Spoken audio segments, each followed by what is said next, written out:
before we begin, I'd like to ask you all to imagine this scenario. Your home is no longer safe to live in. The familiar path you take to the market every morning is no longer accessible. You hastily gather your things, your immediate family members, and prepare to flee your country. Some of your family members are left behind. It is a journey that will take weeks, with little food, water, and even less hope. Now imagine you finally arrive in the US, seeking refuge. It is an unfamiliar place full of unfamiliar faces. Instead of a neighborhood, it is a camp. You and your family are strangers amongst a sea of people, bound together by common goals: safety, security, and a place to call home. You are thrust into an arduous process of intake, interviews, and interrogations, questioned by 1, 2, and eventually 12 different organizations. Exhausted and overwhelmed, you and your family finally receive news that you've been accepted into the US as refugees. Now take a second and look around you. As I speak to each and every one of you today, you are all surrounded by strangers. The catch is, here in the US, we are predominantly an individualistic culture, while the family I described in the story come from a collectivist culture. The cultural dimension of individualism and collectivism describes how we define ourselves and our relationships with others. In individualistic cultures, independence is highly valued, and the rights of the individual tend to take a higher precedence. The model citizen in these cultures is assertive, self-reliant, and independent. Collectivist cultures, on the other hand, define themselves in relation to others. As an example, if I were to introduce myself in a collectivist culture, I would do so by stating my family name, the Shibani family. In these cultures, decisions are made based on what is best for the community as a whole. Working together with your community is essential for success, and the people in these cultures are considered good if they are loyal to their communities, attentive to the needs of others, and generous. Psychologist Dr. Gert Hofstede spent a decade researching across the globe to come up with a model of cultural dimensions. Countries can vary on the spectrum from individualistic to collectivist. As you might have guessed, some countries tend to be more individualistic, while others are more collectivist. The US, as an example, is actually the most individualistic country in the world, with a score of 91 out of 100, according to Hofstede's research. Now, there are actually 5 countries that the majority of refugees come from. These include Syria, Myanmar, Venezuela, South Sudan, and Afghanistan. 2/3 of all refugees worldwide come from these countries. All of these countries actually have something in common. They are all collectivist cultures. Now you may be asking why this is significant.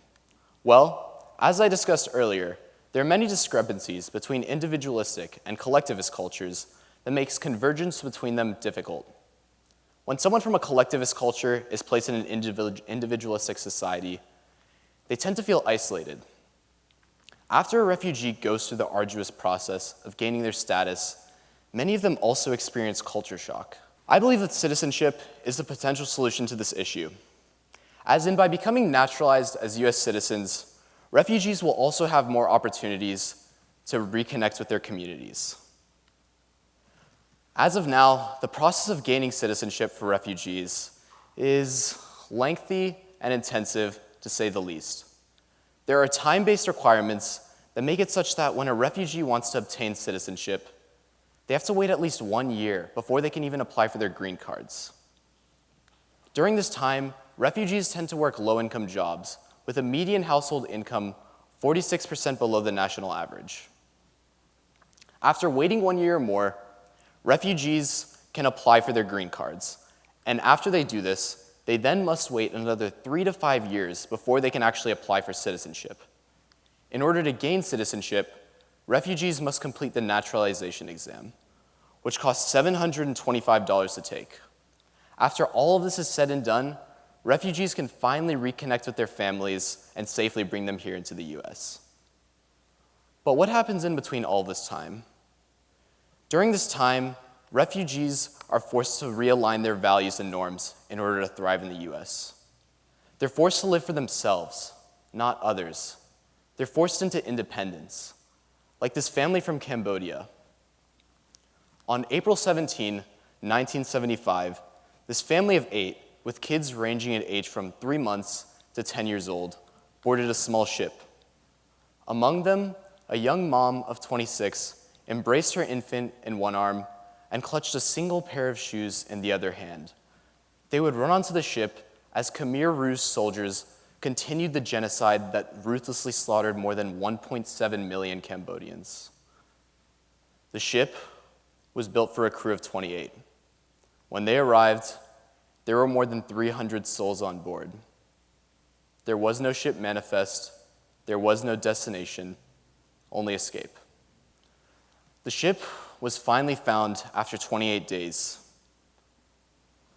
and the family was airlifted to Marine Corps Base Camp Pendleton, being accepted as refugees. Not all who embarked on this journey would hear the whirl of helicopter rotors that took them to safety.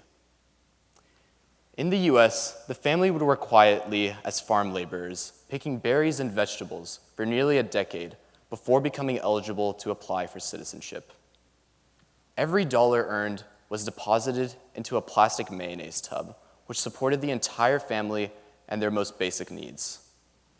Nearly 4 decades later, those same kids are now adults, and they continue to pool portions of their incomes to support their families here and in Cambodia.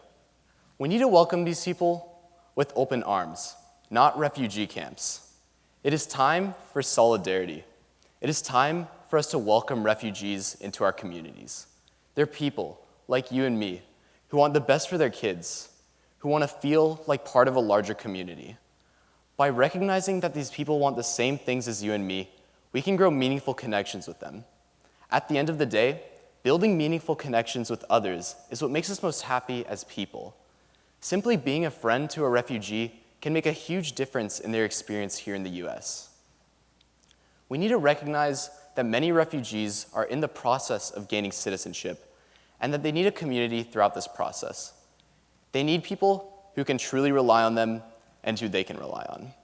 That's what collectivist culture is all about, and it's something that all of us would benefit from. So, if you're a student, start a club at your school where refugees can feel welcomed and part of the school community. If you're an adult, volunteer for a local nonprofit that helps refugees in any way. By doing these things, we will make lifelong friends who are loyal, caring, and selfless. Thank you.